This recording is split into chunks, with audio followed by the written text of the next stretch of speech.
안녕하세요, 보라님. 네. 임신 합병증 중에서도 무서운 병으로 알려져 있는 게 있다는데 혹시 뭔지 아시나요? 바로 임신 중독증이지 네. 않을까 싶어요. 딩동댕, 맞아요. 임신 중독증은 중증으로 진전이 되면 엄마와 태아의 생명이 위험할 수도 있어요. 그래서 오늘은 임신 중독증 증상, 단백뇨, 붓기, 원인 예방을 알려드릴게요. 지영님, 그런데 임신 중독증이 정확히 뭐예요? 임산부의 약 5% 정도가 걸릴 정도로 발병률이 높은 임신 중독증은 자간전증과 자간증으로 나눌 수가 있어요. 20주부터 나타날 수 있는 자간전증의 초기 증상은 단백뇨, 얼굴과 손의 부종, 140 이상의 고혈압 등이고, 심하면 태아에게 뇌장애, 시각장애, 청색종, 폐부종 등이 나타날 수가 있어요. 증상이 더 악화가 되면 자간증으로 되는데, 자간전증의 증상에 발작과 혼수가 따라오는 게 특징이라고 합니다. 아, 임신 중독증 정말 무섭네요. 무서워요. 예. 보라님, 임신 중독증 증상 혹시 어떤 게 있는지 설명 좀 해주실 수 있어요? 네, 임신 중독증 증상으로 대표적인 것은 고혈압, 붓기, 단백뇨가 있는데요.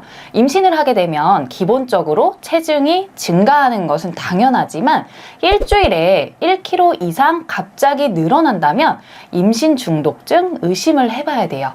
먼저 임신 중독증에 걸리면 혈압부터 높아지게 된다고 해요. 임신 20주 후에 혈압이 140, 최저 90 이상이면 중독증 의심을 해볼 수가 있어요. 임신 전에 고혈압이었다고 꼭 걸리는 것은 아니지만 혈압이 정상이었던 사람에 비해서는 걸릴 확률이 높다고 해요. 그리고 임신 중에는 체내에 수분이 축적되어서 체중 증가와 관계가 없이 손발이나 몸 전체에 붓기가 생길 때가 많아요.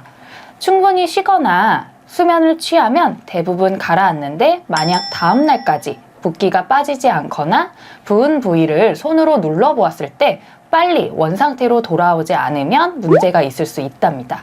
단, 고혈압이나 단백뇨 증상이 동반되지 않으면 단순 부종일 가능성이 높기 때문에 너무 걱정하지 않으셔도 돼요.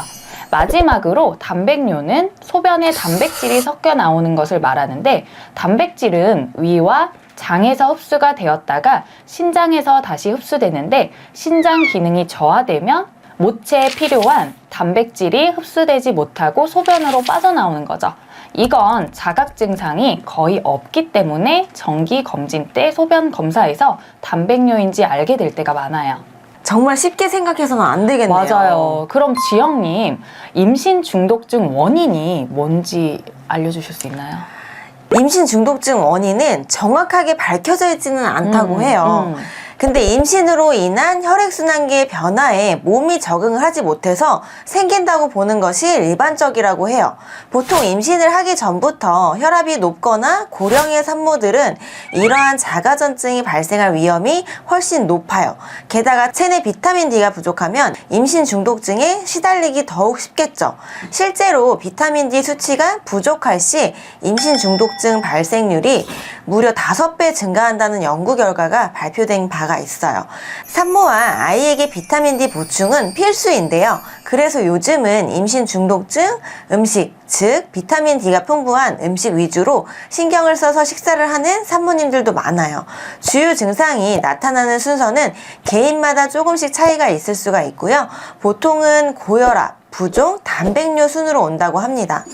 그럼 지영님, 요거를 예방하려면 어떤 방법이 있을까요? 네, 임신 중독증 예방은 규칙적인 생활과 스트레스 관리, 식습관과 체중 관리, 조기 발견이 중요하다고 해요. 평소 자주 휴식을 취하면 혈압이 내려가고 태반과 신장의 혈액이 원활하게 공급이 되기 때문에 붓기가 가라앉는 데 도움이 된다고 해요. 두통이 심하거나 심장이 두근거리는 등의 증상은 고혈압 때문에 비롯되기 때문에 평소 마음의 여유를 갖고 편안하게 생활하는 것이 좋아요. 또한 음식을 짜게 먹으면 물을 많이 마시게 되는데, 많은 수분 섭취는 또 몸에 많이 붓는 원인이 될 수가 있어요. 체중이 갑자기 많이 늘지 않도록 조심해야 되고요. 따라서 임신 후기에 체중이 일주일에 0.5kg 이상 급격하게 증가를 하면 임신 중독증을 정말 의심을 해볼 수가 있어요. 마지막으로 위에서 말씀드렸던 위험에 있는 임산부는 진찰을 자주 받아서 조기에 발견하는 것이 중증으로 발전하지 않는 예방 방법이라고 할 수 있어요. 오늘은 임신 중독증 증상과 단백뇨 붓기 원인 예방에 대해서 알아봤는데요. 고령, 쌍둥이, 고혈압, 신장질환, 비만, 당뇨병이 있는 임산부는 더 걸리기 쉽기 때문에 예방과 치료를 적극적으로 받는 것이 중요하다는 것 꼭 기억해 주세요. 오늘도 시청해 주셔서 감사드리며 구독과 좋아요, 알림 설정 꼭 부탁드릴게요. 그리고 다음에 더 좋은 내용으로 찾아뵐게요. 감사합니다.